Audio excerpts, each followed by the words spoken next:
You are now going to meet our last guest, which is the famous hockey player Peter Forsberg. You can call me Foppa. Thank you for inviting me. Nice to have you here. Can you tell us about your childhood? I was born in 1973 in Örnsköldsvik, which is a small town in northern Sweden. When I was 16 years old, I started to play as a center in Modo.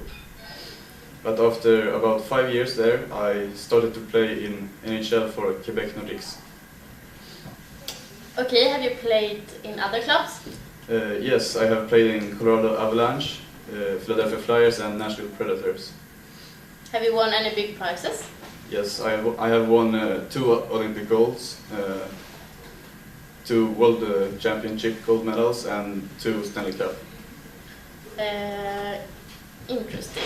Is it you who has designed the Foppa slippers?